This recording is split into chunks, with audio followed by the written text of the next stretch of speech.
Honey, what is going on? What are you talking about? Well, as you know, I left home for 2 weeks for my breast cancer surgery and just got home, but noticed all of your stuff is gone? Should we call the police? Your stuff must be stolen. I thought you were home even though I wasn't. When did the break-in happen? Was 2 weeks too long? But when I look around, it seems only your stuff is gone. It's strange. Why only is your stuff missing when mine is still here safe and sound? Oh, you're talking about my stuff being gone. No worries, I did it. I took them out, so you don't need to call the police. It wasn't stolen. It was voluntarily taken by myself. Excuse me? What do you mean by you took them by yourself? Why though? Why would you leave home with all of your stuff? Because I don't live there anymore. Are you kidding me? What's that supposed to mean? Why don't you live here anymore? Be straight with me. Don't piss me off by fooling me around. Talk! Here you go again, being aggressive and offensive.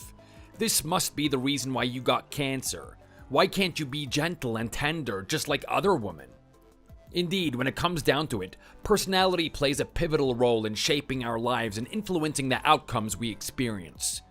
It permeates every aspect of our being, from our thoughts and emotions to our actions and interactions with the world around us. The way we perceive and respond to various situations is heavily influenced by our unique personality traits, which in turn have a profound impact on the trajectory of our lives. Consider for a moment a scenario where you have led a life characterized by a gentle and harmonious disposition. Picture a version of yourself that embodies warmth and a natural inclination towards kindness. In such a scenario, it's likely that you would have traversed through life with minimal turmoil and hardships. Your innate ability to navigate challenges with grace and compassion would have shielded you from the harsh blows that can often befall us. With a softer and more rounded approach to life, conflicts may have been resolved more amicably, relationships would have blossomed with ease, and stress may have been alleviated through the power of your serene demeanor. Your interactions with others would have been characterized by understanding, patience, and a genuine desire to uplift those around you. Consequently, the ripples of positivity emanating from your actions would have created a nurturing and supportive environment, further enhancing your own well-being. I never asked you to give me a lecture, did I? I warned you to be straightforward with me. What the hell are you trying to say? In short, you wouldn't have suffered breast cancer if you were more nice and soft. Well, what's the point in saying more? I guess it's a little too late to talk about it anyway. I've already asked the real estate agent to list the house that you're left alone in, so you better find a new place sooner than later. And you should place that dotard in a nursing home as well as you move out. What was that again? It was you who took care of my mother for the past 15 years, wasn't it? So I'm saying you should be responsible for her and put her in the nursing home or something. You can take her with you, but I highly doubt you would want that. Fine, you might want to do that to me, but wouldn't it be unfair to your mother who gave birth to you and raised you with love and care? Ruth is your mother, and you're her son. You have an obligation to take care of her when she's elderly and needs your help. And what do you mean by listing the house for sale? Would you explain it to me so I can understand? Let's get a divorce. I don't think I can stand you anymore. It makes me miserable already for having a life with you who was only getting old, and you had a mastectomy on top of it. One of your boobs is cut off. Are you still a woman when you're left with only one breast? Do you still consider yourself a woman? I'm sorry that I'm not such a generous guy who's willing to take care of a defective wife, but I am done with you. You getting old and wrinkly was already bad enough, and having only one boob is a nail in the coffin. Please, divorce me quietly and amicably. Is that why you never came to see me while I was going through the surgery and recovery? I was lying on my bed wondering why you don't even bother to call me, but this must be the reason why. You weren't there by my side when I was in the most pain and struggling, and you ignored all my calls until I was discharged. Why? Have you already found another woman with a perfect pair of breasts and no wrinkles on her face? Is that it? Yes, that's it. Unlike you, who is an inferior article, she has a perfect pair of boobs. Not to mention they're big, and also she is beautiful with no wrinkles and dark spots on her face. She doesn't get lazy, and she constantly gives her best to stay in shape regardless of her age. The moment I saw her, I felt a sense of destiny, and I decided to live the rest of my life for her. It makes me sick to see you exhausted and worn out, without any energy left. But when I see her, the world brightens up, and it feels like both my eyes and heart are purified. You constantly worry about my mother and our daughter every time you open your mouth, burdening me with fatigue. But she's different. When I'm with her, it feels like I've returned to my carefree days without a worry in the world before I was married to you. She fills me with excitement and joy. You constantly fret about what to eat for every meal, what to have for breakfast, what to eat for lunch after finishing breakfast, and what to have for dinner. But she is a submissive woman who eats whatever I suggest without a single complaint. Look at you. I didn't worry about meals or the responsibility of taking care of parents or raising children before I got married either. How can you say such a thing when you're the one who made me the woman you claim to hate? Is it not because you used an excuse of work to leave all the household chores for me to handle, big or small? There you go again, picking on me. Don't you realize your stubbornness is what made me fed up with you? You know what? I've made up my mind very firmly. So be cool and just divorce me. You keep talking to me will only make you more pathetic and miserable. Please, let's admit that we have to go our separate ways and go through separation peacefully and pleasantly. Do you think that's something you would say to me when I spent the past 15 years living with and caring for your mother? We have a middle school age daughter, and if you were in your right mind, how could you do this? Do you think you're still a reckless man in your 20s? You're the son of a 70-year-old mother and a father of a teenage daughter, the husband of mine and the head of our household. How can you abandon us all by neglecting your obligations and even thinking about leaving us behind in search of love on your own? Is that what love is to you? Love is not just an emotion, but a responsibility of taking care of what you love even when your love is faded. We built a life together because we loved each other, and you're supposed to be responsible for what we built. Don't you think what you're calling love is just a dirty adultery that only makes your family devastated? Don't you dare point your finger at me. To me, it's a refreshing romance that came like an oasis to my weary soul after 15 years of marriage with you. Something I never want to let go of. So don't try to underestimate my emotions by your definition.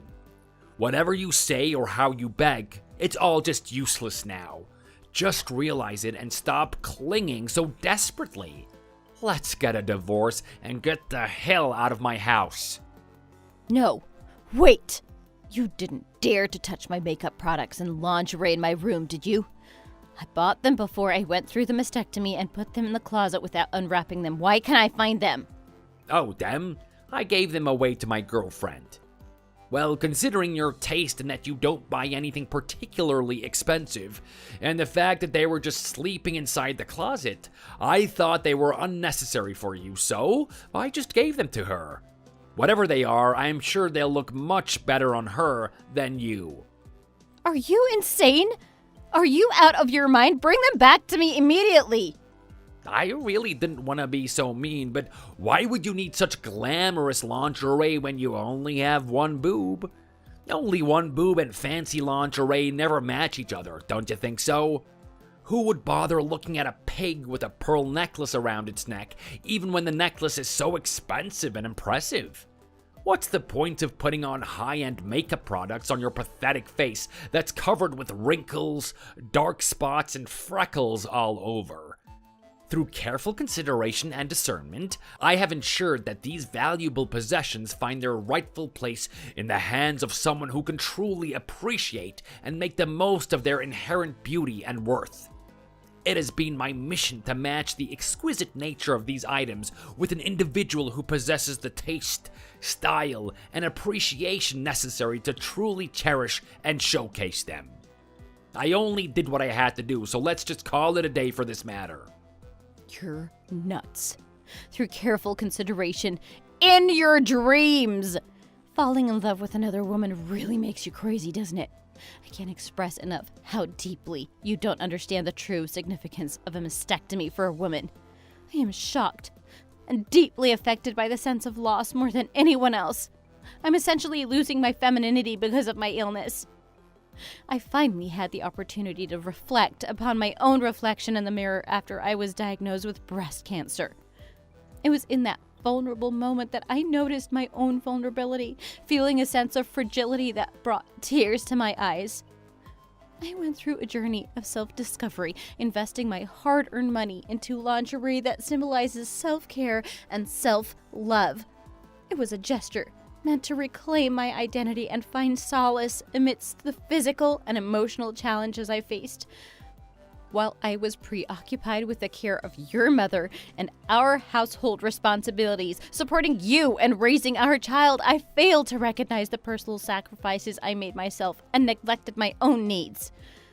It deeply saddens me to realize that I didn't prioritize my well-being or contribute to my self-nurturing journey amidst the demands of daily life. It was a missed opportunity to support and celebrate my growth and personal transformation. I had to pay a great deal amount of money for the lingerie and makeup products, but I felt joy and self-satisfaction for the first time in a long time. They represented not just material possessions, but the embodiment of my happiness and self-expression. They were meant to be a reminder of my worth, allowing me to embrace my femininity and take pride in my appearance. It brought me joy to imagine adorning myself with beautiful lingerie and enhancing my features. However, you dared to hand these cherished possessions of mine to your mistress without my knowledge or consent. You failed to recognize the immense sentimental value and personal attachment I had toward these items. You didn't even try to learn, did you? It's truly devastating, and I feel hurt and betrayed by you. No matter how eloquently you put it, the fact remains that everything was purchased with my own money. It seems unjust to say that these items were bought with your money because you're a full-time homemaker who doesn't have the abilities to support yourself independently without my financial help. If I hadn't taken full responsibility for taking care of your mother and managing the household, would you have been able to focus on your work? It would be funny to assume that all the money you earn is solely yours. No matter how much you insist, the law says half of what you earned is mine, so take care of the division of assets and alimony first if you want to get a divorce. You know you're responsible for the divorce, which means you need to pay me alimony, right? And do what you need to do for your mother. You should be responsible for her whether you're putting her in a nursing home or taking care of her by yourself with your sick mistress. Nope, you were her primary caretaker from day one, so you should be responsible for her until the end of it. What do I know about taking care of an old lady? I hate doing that kind of stuff, and my girlfriend said she's uncomfortable hanging around an old lady as well. She is such a beautiful lady with a pure soul, so I'm sure she won't be good at getting in touch with the elderly. I can't believe it. Taking care of someone is always hard in the beginning. It was hard for me too at first, but I tried and got used to it, and that's how I managed to take care of Ruth. Now shut up. I have nothing more to say to you. I already moved out, so do whatever you need to do with her. Don't you have something to say to me? What thing? Oh, your assets. Thanks for handing over the entire assets to me when we got the divorce. Thanks to you, at least I have some stability in terms of food and basic necessities for the time being. I'm trying to get a job, but I can't get it overnight because I've been a full-time homemaker for so long for someone. I said I'll divide my assets with you. I never said I'll hand over my entire assets to you. This is completely different from what you initially said, don't you think? What's so different? I bought the fancy lingerie and makeup products with a great deal amount of money, like I said, and I even had the receipts with me. Despite my pleading for you to hand back those items to me, I was ignored, resulting in significant emotional distress. When I added up the numbers on the receipts, which was $3,000, compensation for my emotional distress for $2,000, as well as spousal and child support paid in a lump sum, it perfectly matched the balance in our savings account. Even when we go through a separation, it's important to settle financial matters properly to avoid any complications. A clear resolution is necessary so we can move forward without any further entanglement. I thought you wanted to draw a clear line between us, but perhaps I was mistaken? It literally makes me want to puke for seeing you holding on to the money, which seems to be beyond pathetic. You know what? Fine. You can have all the money. I have my beautiful wife who is much more important than money. You know, youth and beauty are things that can't be bought with money. But instead, make sure to put your name down as my mother's guardian and pay dues for her nursing home. I don't think that's necessary. Your mother is on her way to your home with your new wife in it. What the hell are you talking about? Why would she come to my house without knowing her place? She is not welcomed here. I told you, my wife is not cut out to be taking care of the elderly. Is there any problem with your mother going to live with her son when she requires care and support from you? Yes, there are 1,000 different kinds of problems here. I'm having the blast and happiest newlywed moments with my wife, who is 15 years younger than me. It's like I'm dreaming all day, every day. Imagine how things will turn out when a nagging, smelly old lady comes here.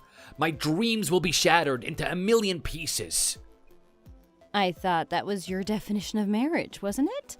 You said that marriage is not just a matter between two people, but that your widowed mother must be involved for it to be considered complete. You pushed me to cohabitation with your mother right after we got married. And now you're suggesting that you'll live happily and enjoyably, just the two of you, without your mother in it being incomplete? Jeez, how can she even come to my place when she has handicapped legs to begin with? How the heck did she find out about my address? I hired a private investigator. Happy? With what kind of money were you able to hire a private investigator when you're just a homemaker? You do realize that they're pretty expensive, right? I didn't know you had a liar in you. Ruth paid for it. She had the money, so she supported me financially, and I had the strength, so I found the perfect person to do some research on you. Your mother and I are quite a team, aren't we? We're such a perfect pair of mother-in-law and daughter-in-law. If you two are so compatible, you should be glued together. Don't ever leave each other's side. Why are you causing such a fuss by sending her to me and burdening me with this situation? Are you two crazy ladies trying to kill me or something? I asked the temporary caregiver to take your mother to your house for today, but starting from tomorrow, it will be up to you and your mother to handle the arrangements. Your mother's handicapped leg is the only inconvenience, and it's only minor, so there's no need for you or your new wife to unnecessarily panic and make it seem more difficult than it is. I hope you and your mother, along with your new wife, live happily ever after. I will pray for your abundant happiness and well-being. Hey, Miriam, I can't take it anymore. Take the dotard back with you. I'm done with taking care of her, so take her with you right frickin' now before you see me killing myself. Don't you think it's you who has dementia? I divorced you, remember? You and I are perfect strangers now, but you're telling me to take your mother with me? It seems like it's not your mother, but you who has something wrong with your head. In the 15 years that I lived with your mother, she never showed a hint of dementia, and her brain was always fine during health checkups. In fact, she was more clear-minded than I was. No, I'm sure she has dementia now. I can assure you something's definitely wrong with her. My wife Abby initially wanted to be a good daughter-in-law for her mother-in-law, so she did her best. But Mom screamed at Abby that she was a thief who stole someone else's husband, and an evil demon who drove away the old lady's sincere daughter-in-law. When Abby cleaned the house, Mom drew a map on the floor with banana peels, and when she prepared a meal with her best, Mom threw it all in the trash, saying it made her sick like garbage. My mother would forcefully open our bedroom door, regardless of whether it was night or dawn. And what's even worse is that sometimes, while sleeping at night, I would feel a creepy sensation and wake up to find her sitting on our bed with a ghostly expression, just staring at us. The stress my wife endures because of my mother is no joke. Recently, Abby even considered getting medication prescribed by a psychiatrist. Honey, how are you going to take responsibility for this? Don't you dare call me honey. Why am I your honey? By the way, that's very strange. Ruth never did that before when she and I lived together. She was nowhere near dementia. Her memories were rather vivid. I don't understand what's going on with her. Maybe because she wants to get revenge on you and your mistress for my sake? Now I understand the reason why she insisted on living with you. If taking care of your mother is way too difficult for you, why don't you put her in a nursing home? Isn't that what you wanted all along? You couldn't stop talking about putting her in a nursing home, right? Of course I tried to put her in nursing homes already. Nursing homes? Plural? What happened was that I had to put her in 3 different nursing homes within a month, and she was kicked out from all 3 of them. They said that she was yelling all day and night at the nurses and staff. She even cursed at them. They tried to keep her, but they just couldn't anymore. They said that she's worse than dementia patients when she's not even a dementia patient. They can't stand her. The house we lived in together, the one I asked the real estate agent to sell for me, it's not been sold yet, right? I'll let you live there for free for the rest of your life, so please just take the old lady back at once. Abby might ask for a divorce if things keep going this way, and that's the last thing I want to do in this world. I really don't want her to be upset enough to ask me for a divorce. I can tell that she's reached her limit already and is utterly exhausted.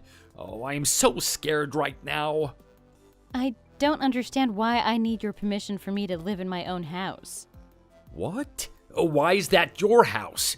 That's my house, remember? Do you have dementia as well? Why is that your house? Your name is on the title, but it actually belongs to Ruth. Strictly speaking, it's my house now. She transferred the title to me. She showed me her gratitude for being her hands and feet for the past 15 years by gifting this house to me. I guess you didn't know, huh? No way, give it back to me right now. I'm her son, which means I'm entitled to it. You're nobody because we're divorced, remember? Shut up and stop. Don't ever call me again, except when you need to discuss something regarding our daughter. Today's the last day of listening to your crap. Be happy with your wife or whatever. After what happened, I learned that my ex-husband ended up divorcing his mistress. She couldn't bear Ruth mistreating her and eventually chose to leave him. When Ruth called me and said she drove the devil away and that I should let go of the resentment and live happily, I couldn't help but burst into tears. Although I became estranged from my ex-husband, Ruth will forever be the only mother-in-law in my heart, and I couldn't bear to leave her behind. I tried to bring her back, but she firmly refused and chose to reside in a nursing home. She said she's a sinful mother for having a problematic son and that she would never want to burden someone's precious daughter to take care of her. Thankfully, she's now in a nursing home that's only 15 minutes away from my home, so I visit her as often as I can with my daughter.